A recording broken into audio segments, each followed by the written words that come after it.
بسم اللہ الرحمن الرحیم۔ السلام علیکم ورحمۃ اللہ وبرکاتہ۔ عزیز طلباء، امید ہے آپ سب خیریت سے ہوں گے۔ الحمدللہ میں بھی خیریت سے ہوں۔ بیٹا آج ہم اسلامیات کے چیپٹر حقوق العباد کو پڑھتے ہیں۔ بیٹا عبادات جو ہیں اللہ تبارک و تعالیٰ کی دو قسم پر ہیں۔ نمبر ایک حقوق اللہ، نمبر دو حقوق العباد۔ حقوق اللہ یعنی اللہ کے حقوق، وہ کون کون سے ہیں؟ نماز، روزہ، حج، زکوٰۃ وغیرہ، یہ حقوق اللہ ہیں۔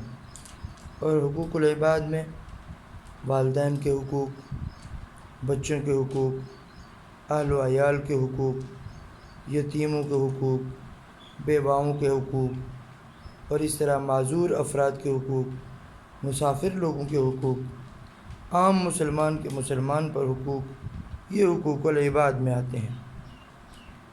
حقوق العباد کے بارے میں آتا ہے کہ جتنا احتیاط کی سخت ضرورت ہوتی ہے حقوق العباد میں۔ حقوق العباد میں اگر کوئی کمی کوتاہی ہو جائے تو جب تک جس سے حق متعلق ہے، جس بندے سے حق تعلق رکھتا ہے، یعنی جس بندے کا حق ہم نے ضائع کیا ہے، تو جب تک وہ نہ معاف کرے اللہ تبارک و تعالیٰ بھی معاف نہیں فرماتے۔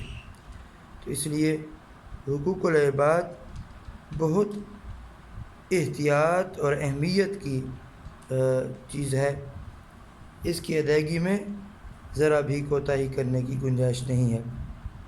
باقی اس کی تفصیل قرآن و حدیث کے حوالے سے آپ کی ریڈنگ میں ہے، ہم پہلے اس کی ریڈنگ کرتے ہیں۔ بسم اللہ الرحمن الرحیم۔ حقوق العباد، یتیم، بیوہ، معذور، مسافر۔ یتیموں کے حقوق، جو چھوٹے بچے اپنے باپ کے سایہ شفقت سے محروم ہو جاتے ہیں، ان کے متعلق معاشرے کے افراد پر کچھ فرائض یا ذمہ داریاں عائد ہوتی ہیں۔ معاشرے کے تمام افراد کا فرض بنتا ہے کہ یتیم کے ساتھ نرمی اور محبت سے پیش آئیں، اس کی ہر طرح کی ضروریات کا خیال رکھیں، اس کے مال و اسباب کی حفاظت کریں، اس کی تعلیم و تربیت کا مناسب انتظام کریں۔ جب یتیم بچے عاقل و بالغ ہو جائیں تو ان کے اموال ان کے حوالے کر دیں۔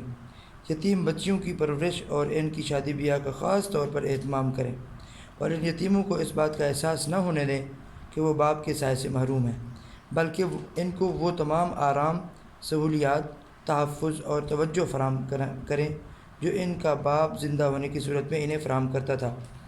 ہمارے پیارے رسول صلی اللہ علیہ وسلم پیدا ہی یتیم ہوئے تھے۔ آپ صلی اللہ علیہ وسلم کو یتیموں کی بے کسی کا خوب اندازہ تھا، اس لیے رسول اللہ صلی اللہ علیہ وسلم یتیموں کے ساتھ بہت شفقت سے پیش آتے تھے۔ قرآن کریم نے بھی یتیموں کے متعلق متعدد ہدایات دی ہیں۔ قرآنی احکام، یتیم کو حقیر و بے سہارا سمجھ کر انہیں دھکے نہ دیجیے ہیں، سورۃ المعون آیت نمبر 2۔ نہ ان کے احترام میں کمی کی جائے، سورۃ الفجر آیت نمبر 17۔ یتیم پر قہر اور ستم نہ کیا جائے، سورۃ الضحیٰ آیت نمبر 9۔ کسی رشتہ دار یتیم کو کھانا کھلانا بہت بڑی نیکی قرار دیا گیا ہے، سورۃ البلد آیت نمبر 15۔ لیکن یتیم کو یہ کھانا اللہ کی رضا کے حصول کے لیے کھلایا جائے، سورۃ الدہر آیت نمبر 8۔ یتیموں کا مال اپنے مال میں شامل نہ کرو، بلکہ احتیاط اور ذمہ داری سے ان کے حوالے کر دو، مگر نہ یہ بہت بڑا گناہ ہوگا، سورۃ النساء آیت نمبر 2۔ لیکن نہ سمجھی کی عمر میں یتیموں کے مال ان کے حوالے نہ کرو، بلکہ ان کی پرورش بھی کرو اور ان کے مال کی حفاظت ان کے مال کو حفاظت سے رکھو۔ پھر جب وہ بڑے اور سمجھدار ہو جائیں تو ان کے مال ان کے سپرد کر دو، سورۃ النساء آیت نمبر 5 اور 6۔ یتیموں کے ساتھ انصاف کا معاملہ کریں، سورۃ النساء آیت نمبر 127۔ یہ قرآنی احکام آ گئے، یعنی قرآنی آیات کا ترجمہ ہے جس میں اللہ تبارک و تعالیٰ نے یتیموں کے حقوق کو بیان فرمایا ہے۔ اب پیج نمبر 54 پہ آ جائیں۔ رسول اللہ صلی اللہ علیہ وسلم کی تعلیمات۔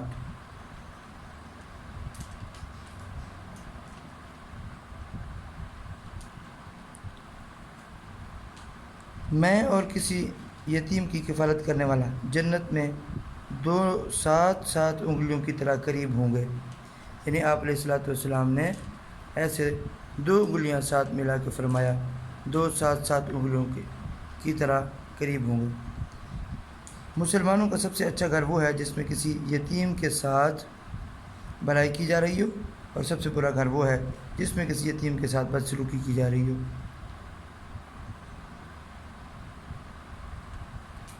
جو کسی یتیم بچے کو اپنے گھر بلا کر لائے اور اس کو کھلائے پلائے تو اللہ تعالیٰ اسے جنت کی نعمت عطا فرمائے گا۔ صحابہ کرام کا طرز عمل۔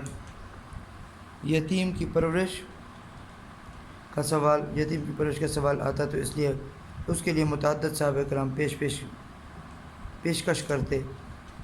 بدر کے یتیموں کے حق میں حضرت فاطمہ رضی اللہ تعالیٰ عنہ نے اپنے حصے سے دستبردار ہو گئیں۔ حضرت عائشہ رضی اللہ تعالیٰ عنہ یتیم بچیوں کی پرورش کا بڑا اہتمام کرتی۔ حضرت عبداللہ ابن عمر رضی اللہ تعالیٰ عنہ اکثر کسی یتیم کے ساتھ بٹھائے بغیر کھانا نہیں کھاتے تھے۔ حضرت ابو الدحداح رضی اللہ عنہ نے اپنا باغ ایک یتیم بچے کو ہبہ کر دیا۔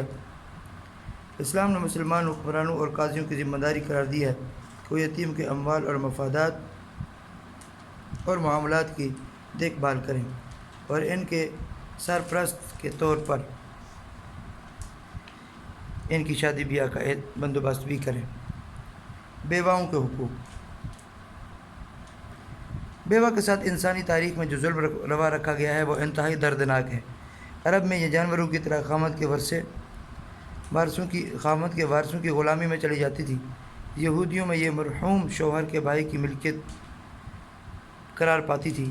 ہندو مذہب نے تو اس سے زندہ رہنے کا حق بھی چھیننے کی کوشش کی، یا تو وہ شوہر کی چتا کے ساتھ جل مرے اور ستی ہو جائے، وگرنہ ساری عمر لعنت اور نحوست کی علامت بن کر سوگ میں گزار دے۔ اسلام نے بیواؤں کے حقوق متعین کیے، ان میں سے چند ایک درج ذیل ہیں۔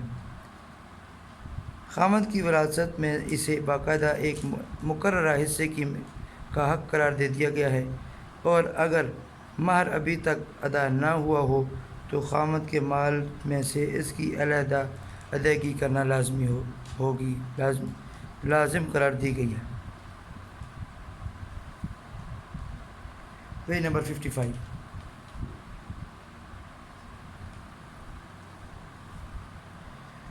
خامد کی وفات کا دائمی سوگ ختم کر کے 4 ماہ 10 دن کی مدت مقرر کی۔ بیوہ کو اپنی دوسری شادی کی پوری آزادی دے دی گئی اور کسی کو اس پر اپنی مرضی مسلط کرنے کی اجازت نہیں دی گئی۔ بیوہ اور مسکین کے لیے دوڑ دھوپ کرنے والے کو مجاہد فی سبیل اللہ اور دن بھر روزہ رکھنے اور رات بھر عبادت کرنے والے کے برابر قرار دیا ہے۔ معذوروں کے حقوق۔ اللہ تعالیٰ نے قرآن کریم میں معذوری کی بنا پر لوگوں کے حقارت آمیز القابات رکھنے سے منع فرمایا ہے۔ رسول اللہ صلی اللہ علیہ وسلم نے فرمایا، جو شخص اپنے مسلمان بھائی کی کوئی ایک مصیبت دور کرے تو اللہ تعالیٰ قیامت کی مصیبتوں میں سے اس کی کوئی مصیبت دور فرمائے گا۔ رسول اللہ صلی اللہ علیہ وسلم نے فرمایا کہ بھولے بھٹکے کو کسی نابینا کو راستہ بتانا بھی صدقہ ہے۔ بیمار کی عیادت کو لازمی قرار دیا۔ عیادت کے معنی عربی میں صرف بیمار پرسی کے لیے جانا نہیں بلکہ اس کی تیمارداری اور خدمت بھی عیادت میں شامل ہے۔ جو شخص کسی بیماری کی وجہ سے معذور ہو گیا اس کے متعلقین پر لازم ہے کہ اس کی خدمت گزاری میں حاضر رہیں۔ معذوروں سے کوئی ایسا کام نہ لیا جائے جو ان کے لیے تنگی اور حرج کا باعث ہو۔ سورۃ الفتح میں نابینا، لنگڑے اور مریض کا نام لے کر فرمایا گیا کہ ان پر جہاد میں شمولیت لازم نہیں۔ سورۃ توبہ میں ضعفاء کے ساتھ بھی جہاد وغیرہ کے سلسلے میں نرمی برتی گئی ہے۔ معذور انسان دراصل بے بس ہوتا ہے، وہ بعض کام خود سر انجام دینے کے قابل نہیں ہوتا۔ اسلامی معاشرے کی تو بنیاد ہی انسانی ہمدردی پر ہے۔ بھلا اس ہمدردی کا حقدار انسان سے زیادہ اور کون ہو سکتا ہے؟ اللہ تعالیٰ نے معذوروں کو اپنے حقوق اور عبادات کے سلسلے میں رعایتیں اور رخصتیں دی ہیں۔ یہ بات بندوں کے لیے ترغیب کا درجہ رکھتی ہے کہ وہ بھی ان کے ساتھ نرمی اور رعایت برتیں۔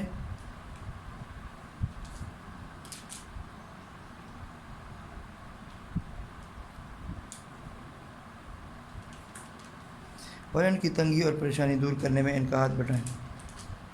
اللہ تعالیٰ نے بیمار اور معذور کی خدمت کو خود اپنی خدمت قرار دیا ہے۔ اس میں کوتاہی کرنے والے کو قیامت کے دن ذلت و ندامت کا سامنا کرنا پڑے گا۔ اگر اللہ تبارک و تعالیٰ نے ہمیں معذوری سے محفوظ رکھا ہے تو یہ اللہ کا فضل و احسان ہے۔ ہم پر بھی لازم ہے کہ اللہ کے اس فضل و احسان کا شکر ادا کریں، اور اظہار تشکر کی ایک صورت یہ ہے کہ ہم معذور بھائیوں کی امداد اور خدمت کریں، لیکن